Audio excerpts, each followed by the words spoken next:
Bukur. Jemi rikthyer. Jam në studio me kolegen time me violon edhe me Erion Kamen. Vazhdojmë të flasim për kineman, për teatrin dhe po në këtë pikë unë do doja të flisnim për muzikën. Të flasim për muzikën. Okej, flasim për muzikën. Si erdhi kjo thirrja për muzikën, Erion? Gjithmonë gjimnaz. Aty është piknisja. Të parë kisha shumë qejf. Domthonë Lena kapi vitin 90. Kishim gjëra të tjera, dëgjonim vetëm festivalet, mund të kishim dëgjuar maksimumin e Michael Jackson dhe pastaj filluam të dëgjonim Beatles-at, Rolling Stones-at, filluam të dëgjonim rockun e vërtet. Dhe ishte një muzikë që mua vërtet më goditi, ishte një shok kulturor, si më thënë. Dhe doja patjetër të gjeja një gitarë dhe t'i bija, atëherë ishte shumë vështirë, domethënë duhet ta bleje, po bote diku 7.000 lek. Domethënë 8-9.000 lek kanë qenë rrogat e prindërve tanë. Pra, më shumë se gjysma e rrogës do shkonte për kitarën. 90% e rrogës. Sajova diçka dhe pastaj avash, u gjet një kitarë. Fillova ta mësoja me ato kurshe që ishin atëherë. Gjej një metodë këtu, e kam mësuar autodidakt. Edhe çik me vesh, po. Po tekstet janë goxha thumbuese dhe therse. Faleminderit. Se mua ajo më bëri përshtypje dhe ndjej që sot muzikës shqiptare kjo i mungon. Që të ketë edhe mesazhin brenda, se ka këngë sa të duash që të bëjnë të kërcesh, të bëjnë të shijosh mbrëmjen për shembull nëse ke dal, por pak janë ato që të mbeten në mendje dhe ti fillon të reflektosh ose thjesht në një moment mbetesh aty për të kuptuar më gjerë tekstin. Çfarë të frymëzon? Është e vërtetë, është gjithmonë realiteti. Unë kam shumë miq të mi muzikant që janë me emër dhe e bëj gjithmonë këtë debat, domethënë hiqni dorë nga këngët për dashurinë. Sigurisht dashuria është tem jashtëzakonshme për të trajtuar, po nuk mund të kesh një album gjitha këngët për dashurinë. Ka tema sociale pafund. Një këngë duhet të ketë thirrje, duhet rasti, duhet provokojë. Tani nuk i kujtoj tekstin, po ndër këngët që ti ke në kanalin tënd të YouTube-it, është një këngë shumë e bukur, titulli nuk mund t'ja kujtoj për momentin. Rrugët janë një lloj. Ajo fliste për emigracionin, nga çka kuptova unë, dhe faktin që mbeten vetëm dy të moshuar. Ajo është tjetër. Titulli nuk më vjen tani, po ishte e bukur. S'më kujtohet as mua titulli. Vetëm kanë ngel. Po, për dy prindër që nuk i kanë fëmijët këtu, kanë mbetur vetëm, kalojnë ato ditët e tyre po njësoj, si gjithmonë, me kujtimet e tyre, domethënë nuk është një këngë, si më thënë, një tekst përshkrues, është një rrëfim i një dite të prindërve pa fëmijët e tyre. Dhe thjesht kaq. Pjesën tjetër, interpretimin e bën vetë dëgjuesi. Dhe ky është problemi. Kur i them miqve të mi, muzikantë që duhet bëni tema të tjera, thonë që nuk na përkrah, nuk na dëgjon njeri. Si shpjegohet? Dhe unë kam përshtypjen që është e kundërta. Që njerëzit e duan të vërtetën, kanë nevojë të mendojnë dhe ti duhet t'ia ofrosh. Momentin që s'ia ofron, sigurisht që ashtu do mendosh që nuk na dëgjon njeri. Unë e mendoj njësoj si ty dhe më vjen mirë që e gjeta të artikuluar këtë gjë. Që këtu të paktën me sa kemi dëgjuar 90% ose ndoshta 99% e këngëve ose dhe atyre që mund t'i quajmë këngë me shumë rezerva janë rrotulli dedikohen dashurisë, romancës, këtij lloji emocionaliteti, ndarjes, balade, rrotullohet këtu gjithçka në këngë. Absolutisht. Ende duket sikur shoqëria shqiptare vuan vetëm për dashurinë. Ka shumë dashuri pas kemi pas, ku diun. Ne nuk kemi një temë politike që ta kapësh. Si ka mundësi domthon 36 vjet, me që jemi edhe në ditë protestash. Si nuk doli dikur që të flasi për politikën.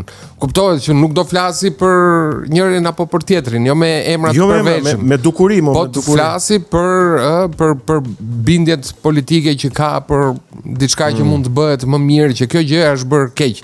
Si ka mundësi që nuk doli një këngëtar që të flasi për këtë gjë? Apo ku di unë për papunësinë, po themi. Janë artistët e Kosovës që kanë bërë këngë për politikën, për fenomenet sociale. Po janë artistë që numërohen me gishtat e dorës. Dhe na duket sikur kush e di ç'kan bërë dhe i dëgjoj me kaq shumë ëndje ato. Ndërkohë që do duhet të ishte më e pranuar, më e përhapur kjo gjë. Ja, e shikoni që këngët qoftë edhe politike u dëgjokan, nuk u dëgjokan vetëm këngët për dashurinë. U dëgjokan këngët kosovare se shqip janë dhe ato apo jo? Këngë shqiptare janë dhe ato. U dëgjokan. Dhe besoj publiku do ta gjente shumë veten tek këngë të tilla sepse përtej çdo deklarate të ndonjë individi që po ç'pun kam unë me politikën, gjithë jeta që ne bëjmë mëngjesin në mbrëmje është produkti i politikës, kështu që detyrimisht kemi nevojë për pak shumë. Kënga fituese e festivalit, po themi, nuk është shumë stilin tim, por është një këngë që është për emigracionin dhe ka folur shumë. Njerëzit e këndojnë e kanë si motiv të tyren. Dhe ajo është një forcë, teksti është një forcë që e pluson këngën. Ti mund të kesh një këngë shumë mirë, po s'patet një tekst të mirë, po e patet kështu la la la. Do të dëgjosh për momentin, po nuk do mbetet në memorie. Absolutisht. Dhe për këtë vuajmë, për gjëra që mbeten në memorie. Ne kemi nevojë për tekste, për rrëfime. Domthonë të gjithë ata që merren me art, nuk po them artistët, të gjithë ata që merren me art duhet të jenë rrëfimtar. Edhe kur bën një film, edhe kur bën një shfaqje, ti tregon një histori. Edhe pjesën e moralit duhet ta lësh çik më vete, domethënë sigurisht që aty brenda ka një qëndrim që ti domethënë je tifoz me njërin nga personazhet apo me një grup personazhesh, por ti përpiqesh të tregosh një histori. Ne jemi rrëfimtar. Çdo film i madh dhe i bukur që është bërë në këtë planet ka pasur nga mbrapa një histori të madhe. Ka një rrëfim. Është një rrëfim. Ti në fakt i paraprin pyetjeve që unë dua të bëj, edhe më vjen mirë për këtë. Pse s'kemi ne tekste, vuajmë nga tekstet? Sepse s'kemi letërsi? Ndoshta, ë? Nuk jam as i këtij mendimi. Mbas është kjo që them, domethënë që këngëtarët vet shkojnë mbas gjërave të lehta që mund të bëhen të lehta dhe mbas asaj çfarë do publiku, jo çfarë i duhet publikut. Dua ta lidh me një pjesë jetës time artistike. Unë bashkë me kolegun tim Samir Gongo kemi bërë një sitcom. Po. Familja Kuqezi. Familja Kuqezi. Familja Kuqezi. Kuqezi. Mbiemri i familjes është Kuqezi, jo Kuqezi. Është lloj fjalësh, kuptoj. Disa kohë është dashur, Erion ta mësoja, ta thoja siç duhet Kuqezi, sepse gjithmonë ishte tendenca për të Kuqezi. Familje Tiranase, Tiranësit kanë mbiemra të tillë, Këllezi, Dorezi, Mumajesi, janë gjithë ka pjesa dhe këta janë një familje Tiranase, Kuqezi. Kuptohet që është nga Kuqezi. Domthonë ne kërkonim një mbiemër shqiptar, shkëmbi, fusha, mali etj, nuk është një që i përmbledh. Familja Kuqezi i përmbledh. Po ajo që doja të thoja është që Familja Kuqezi është prodhuar në Tring dhe në Vision Plus më vonë. Patëm një luftë shumë të madhe me produksionin, sepse ishte kjo ideja për ta banalizuar situatën, siç është humori sot në përgjithësi në Shqipëri, dhe ne që kërkonim që ta mbanim të pastër. Kur them me banale, nuk e kam me fjalën e pist, me ato që ne i quajmë fjalë të pista. Për shembull, një nga komedianët që unë e pëlqej shumë është Sacha Baron Cohen, për shembull. Jashtëzakonshëm. Është fantastik dhe ai çfarë nuk bën atje, por i shkojnë shumë sepse i ka brenda logjikës. Ti banal mund t'inglosh edhe kur nuk thua asnjë fjalë të pist. Dhe në këtë drejtim ne donim që ta mbanim të pastër, të kishim konfliktin familjar në qendër, të kishim një familje shqiptare me problematikat, jo një familje të përsosur, por një familje që ka problemet e saj. Dhe ka qenë një konflikt shumë i madh. Dhe doli që ne patëm të drejtë. Domthonë nuk i shkuam ne mbrapa publikut, se këtu doja dilja. publiku na ndoqi. Domthon po të hysh në YouTube, Familja Kuqezi ka miliona shikime, 72 episode, domthon më shumë se çdo sitcom që është bërë në territorin e Republikës Shqipërisë, se Kosova ka me më shumë episode. Dhe e mbajtur ashtu pastër, e pam që njerëzit e donin. Ja pra që bëhet edhe kështu. Ja që pra. bëhet. Dhe jam i idesë që publiku duhet japësh atë çfarë artisti ka nevojë, çfarë publiku do. E bëra krahasimin fillimisht me patatinat, me brokolin. Fëmijës po t'i japësh patatina atë do haj. Veç atë do haj, sigurisht. Atë do. Dhe do thuash pastaj si ka mundësi që ha vetëm patatina. Dhe ti do nxjerrësh fitime nga ajo gjë, po ndërkohë nuk i ke bërë mirë. E drejt. I ke bërë shumë keq. Njëjtën gjë po i bëjmë edhe ne publikut sot. Qoftë me humorin, qoftë me muzikën e keqe, qoftë me filmat jo të mirë, jo cilësor. Tu duhet ta ndaj teatrin gjithmonë, se në teatr ti shkon dhe mund të shohësh edhe shfaqje të dobta, pa diskutim. Po gjithsesi edhe shfaqja e dobët e ka një po ti shikon teatr, kurse një film i dobët, domethënë mund s'do të quaja film, domethënë ose nuk do e quaja kinema. Si më thënë, këtë lloj janë ca konflikte të shpikura nga hiçi, nga asgjëja. Hajde ja servirim se pra, nëse shpjegojmë si term, çfarë do të thot për një regjisor film i dobët? Jo vetëm film, po çdo lloj arti në momentin që nuk të emocionon, dhe kjo është e para dhe e fundit, ka marrë fund. Një këngë që s'të emocionon, një film që s'të emocionon, që s'të thot absolutisht asgjë, është i dobët. Nuk është i mirë. Nuk kjo është aja dhe zhëja e artit. A je dakord me justifikimin që japin që po kjo është çështje shihesh, ty të pëlqen një gjë, mua më pëlqen një gjë tjetër. Se vëm dot, nuk e vlerësojmë dot. Dhe varet për çfarë bëhet fjalë, nëse përdoret si justifikim, nuk më duket, po duhet të kuptuar konteksti. Jo, e them si justifikim të përgjithshëm, si një formulë të përgjithshme. Nuk qëndron, mendon. Jo, nuk qëndron. Pra ka edhe arti disa kritere estetike që janë për te i shijeve personale të mia ose të tuat. Patjetër. Shiko, edhe këta që prodhojmë, nëse jemi akoma te filmi apo te muzika apo te filmi, besoj që janë të ndërgjegjshëm, besoj unë, janë të ndërgjegjshëm që filmat e tyre janë thjesht komercial, nuk janë kinema. Domethënë asnjëri nga prej tyre nuk ka ambicet që ta çojë filmin e tij në një festival prestigjos apo të kategorisë A, B, C, se ka lloj.